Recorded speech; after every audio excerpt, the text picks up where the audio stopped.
Good morning students. वायुमंडल में जल अध्याय 11 का जो हम अध्ययन कर रहे थे उसमें हमने विभिन्न प्रकार से वर्षण की प्रक्रियाएं, संघनन, वाष्पीकरण के विषय में हमने पढ़ा। अब हम बात करते हैं संघनन के विभिन्न रूपों की। ठीक है, कि संघनन के जो विभिन्न रूप हैं, किस प्रकार से संघनन होता है उसकी हम चर्चा करते हैं। संघनन की प्रक्रिया के फलस्वरूप भी बादल बनते हैं जो वर्षा में सहायक होते हैं। हम संघनन के विभिन्न रूपों की चर्चा करते हैं। सर्वप्रथम हम बात करते हैं ओस की। जैसा कि आप जनरली सुनते होंगे ओस पड़ती है। ठीक है, कहते हैं कि ओस आज ओस गिर रहा है। ठीक है, तो ये ओस, धुंध, अलग अलग प्रकार के जो कोहरा, कुहासा, ये जो वर्ड है उनमें भी क्या है ना, विभिन्न प्रकार से अंतर है। यानी कि एक ही रूप नहीं, अलग अलग रूपों में हम इसे भौगोलिक दृष्टि से इनका जो संघनन के रूप है उनका हम अध्ययन करते हैं। एक जनरल वे में अगर हम बात करें, ओस क्या होती है, जब क्या हो रहा है, जलवाष्प की अधिकता हो जाती है। जलवाष्प की अधिकता हो जाती है, तापमान जब ओसांक बिंदु पर होता है तो वायु क्या हो गई ना, संतृप्त हो गई। वायु क्या हो गई, संतृप्त हो गई। अब यहाँ पे क्या हो जाए, ओसांक बिंदु से भी नीचे जब तापमान चला जाए तो जलवाष्प की क्या हो जाएगी, अधिकता हो जाएगी। और जलवाष्प की अधिकता हो जाएगी तो ये क्या होते हैं, तो जलवाष्प के कण हैं। जलवाष्प के कण हैं। हम बात करें कि जैसे कि हम सुबह देखते हैं कि पौधों की पत्तियों पर, पत्थरों पर जो भी सतह होती है गाड़ी पर, इन पर क्या होती है ना, पानी की बूंदे से हमें दिखाई देती है। क्या दिखाई देती है हमें, पानी की बूंदे से दिखाई देती है। हम बात कर सकते हैं पत्थर जो बाहर रखे हुए हैं, गाड़ी की हम बात कर सकते हैं। ठीक है, पौधों की पत्तियों की हम बात कर सकते हैं। ठीक है, तो ये जो पानी की छोटी छोटी बूंदें हमें जो दिखाई देती है उसे हम किस नाम से जानते हैं, उसे हम कहते हैं ओस। क्या बोलते हैं, ओस बोलते हैं। फिर बात आती है तुषार क्या होता है। तुषार की अगर हम चर्चा करें, ठीक है, तुषार की हम बात करें तो इससे सिमिलर ही है, लेकिन यहाँ पे क्या होता है कि ये जो पानी की बूंदों के रूप में इस प्रकार से यहाँ पे जमा हो रहा है, वो क्या हो रहा है, तापमान कम होने के कारण, तापमान कम होने के कारण पानी की बूंदों के रूप में नहीं होकर बर्फ, हम कहेंगे कि ठोस के रूप में क्या हो जाता है, इनका जमाव हो जाता है। यहाँ पे तो पानी की बूंदों के रूप में है, और यहाँ पे हम बात करेंगे ठोस यानी कि बर्फ के कणों के रूप में। किसके रूप में, बर्फ के कणों के रूप में, हिम कणों के रूप में क्या हो रहा है, ये जमाव हो रहा है। उसे हम क्या कहते हैं ना, तुषार कहते हैं। क्या कहते हैं, तुषार कहते हैं। ठीक है, फिर अगर हम कोहरा और कुहासा की चर्चा करें कि कोहरा कुहासा एक प्रकार का बादल होते हैं जो धरातल के नजदीक से बन जाते हैं जल वाष्प की अधिकता होने से। ठीक है, जल वाष्प की अधिकता होने से यहाँ पे दृश्यता बहुत कम हो जाती है। हम देखते हैं कि हमें पास वाला या 100 मीटर 200 मीटर पर भी कुछ दिखाई नहीं दे रहा है, तो तब दृश्यता बिल्कुल कम हो जाती है। इस स्थिति को कहते हैं हम कोहरा। क्या हो रहा है, ये कोहरा, ये भी संघनन का ही रूप है। इसे हम क्या नाम दे रहे हैं, कोहरा नाम दे रहे हैं।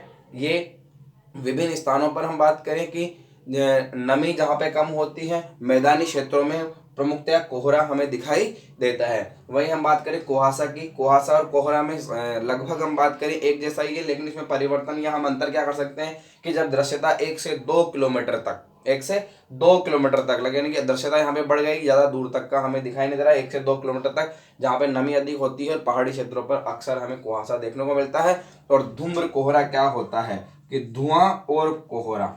अब देखो, धुआं और कोहरा।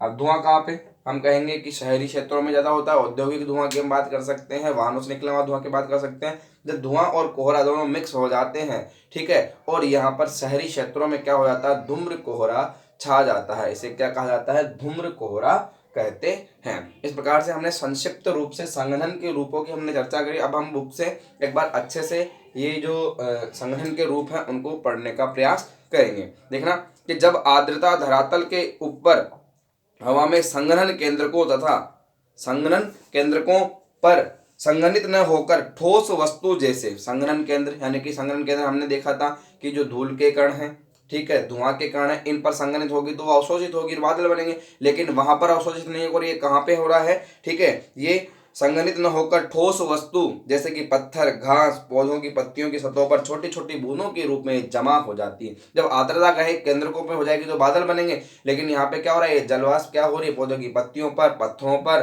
ठीक है, धरातल के नजदीक विभिन्न प्रकार के जो भी ऑब्जेक्ट्स हैं, वस्तुएं, उन पर छोटी छोटी बूंदों के रूप में जमा हो जाती है। और इसे किस नाम से जाना जाता है, इसे ही ओस के नाम से जाना जाता है। ठीक है, इनके बनने के लिए सबसे उपयुक्त दशाएं क्या है, साफ आकाश होना चाहिए, ठीक है, शांत हवा, उच्च सापेक्ष आर्द्रता, ठंडी और लंबी रातें होती है। ठीक है, ठंडी और लंबी रातें, यानी गर्मी में ऐसा नहीं होगा, लगभग ठंडी और जब लंबी रातें होगी तब जाके इस प्रकार से ओस की बनने की स्थितियां बनेगी। ओस के बनने के लिए आवश्यक है कि ओसांक जमाव बिंदु से ऊपर, जमाव बिंदु कैसे कहते हैं हम, 0 डिग्री को, 0 डिग्री को हम कहते हैं। अब ओसांक यानी कि जो तापमान पर क्या हो रहा है कि संघनन की प्रक्रिया स्टार्ट हो रही है, ठीक है। या हम बात करते हैं कि तो ओसांक से मतलब 0 डिग्री, 0 डिग्री से ऊपर होगा तभी क्या बनेगी ना, पानी की बूंदे बनेगी, और 0 डिग्री से नीचे होगा तो क्या होगा ना, हम कहेंगे हिमकण बन जाते हैं। तो ओसांक क्या होना चाहिए, जमाव बिंदु के ऊपर होना चाहिए। ओसांक क्या होना चाहिए ना, जमाव बिंदु के ऊपर होना चाहिए। यानी कि वायु में जब संतृप्तता आती है जिस तापमान पर, अब वायु में संतृप्तता आ गई जिस तापमान पर, लेकिन ये जमाव बिंदु से ऊपर 0 डिग्री से ऊपर होना चाहिए, 1 डिग्री या 2 डिग्री होना चाहिए। अगर 0 डिग्री पे है तो वो क्या हो जाएगा ना, हम कहेंगे कि जस्ट इसी से हम बात करेंगे सेम प्रोसेस है, लेकिन ओसांक बिंदु से नीचे है तो फिर क्या बन जाते हैं ना, हिमकण बन जाते हैं, जिसे हम तुषार की संज्ञा देते हैं। देखना कि तुषार ठंडी सतहों पर बनता है जहां संघनन तापमान के जमाव बिंदु से नीचे होता है। यानी कि 0 डिग्री से जब तापमान नीचे होगा तभी क्या बनेंगे, ये हिमकण बनेंगे, ठीक है। ओसांक जमाव बिंदु पर है या उससे नीचे चला जाता है। क्लियर। अतिरिक्त नमी पानी की बूंदों के बजाय छोटे छोटे बर्फ के रवों के रूप में, बर्फ के कणों के रूप में जमा हो जाती है।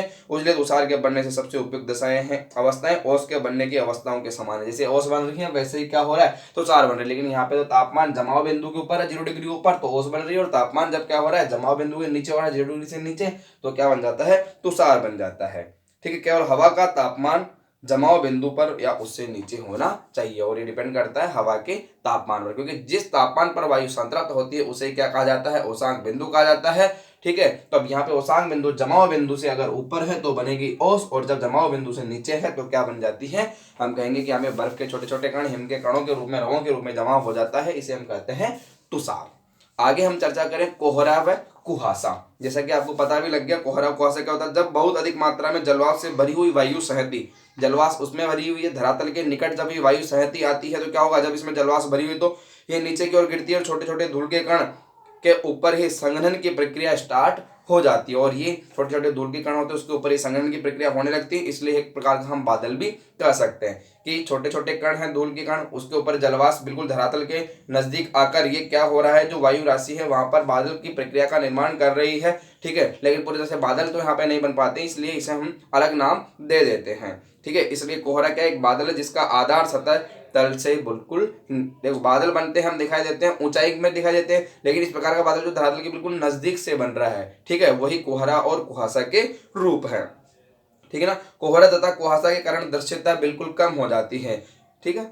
नगरीय एवं औद्योगिक केंद्रों में धुएं की अधिकता के कारण, नगरीय क्षेत्रों में क्या होता है, उद्योगों के कारण, वाहनों के कारण धुआं अधिक होती है, धुआं और जब कोहरा मिलता है तो इसे क्या कहा जाता है, धूम्र कोहरा कहा जाता है। अक्सर सर्दियों में ये बड़े शहरों में जहां पर प्रदूषण अधिक है वहां पे देखने को मिल जाता है, ठीक है। ऐसी स्थिति में जिसमें कोहरा और धुआं सम्मिलित रूप से मिलता है धूम्र कोहरा कहते हैं। कुहासे एवं कोहरे में केवल कितना अंतर होता है, अगर हम कुहासे और कोहरे में अंतर करना चाहें तो इसकी दृश्यता कोहरे की क्या होती है, कम होती है, 1 किलोमीटर से भी कम, और जबकि कुहासे की दृश्यता 1 से 2 किलोमीटर तक होती है। और कुहासा कोहरा मुख्यतः नमी जहाँ पे कम हुआ बनता है और मैदानी क्षेत्रों में बनता है, और वहीं हम बात करें कुहासा कहाँ होता है, नमी अधिक और पहाड़ी क्षेत्रों पर, ठीक है। कुहासे एवं कोहरे में केवल इतना अंतर है, कुहासे में कोहरे की अपेक्षा नमी अधिक होती है, ठीक है। तो नमी अधिक किसमें है, कुहासे में।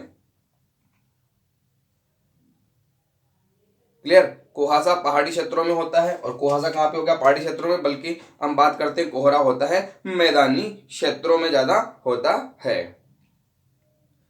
ऊपर उड़ती ही गर्म हवा ढाल पर ठंडी सतह के संपर्क में आती है, और इस प्रकार से यहाँ पे क्या हो रहा है, पहाड़ी क्षेत्रों में कुहासा हो रहा है। कोहरे कुहासे की अपेक्षा अधिक शुष्क होते हैं जब गर्म हवा ठंडी हवा के संपर्क में आती है, ये प्रबल होते हैं। कोहरे छोटे बादल होते हैं जिसमें धूल के कण, नमक के कण होते हैं, केंद्रक के चारों ओर संघनन की प्रक्रिया, यानी बादल बनने का ये प्रोसेस है कि धूल के कण, नमक के कण, लेकिन यहाँ पे हो कहाँ रहा है, ये हो रहा है सतह के बिल्कुल नजदीक, इसलिए क्या हो गया, कोहरा और कुहासा जब ऊपर जब बनते हैं तो इसे हम क्या कहते हैं ना, बादल कहते हैं। इस प्रकार से हमने संघनन के विभिन्न रूपों की ओस, तुषार, कोहरा, कुहासा की चर्चा की, और बादल की भी हम चर्चा करेंगे अगले हमारे लेक्चर में।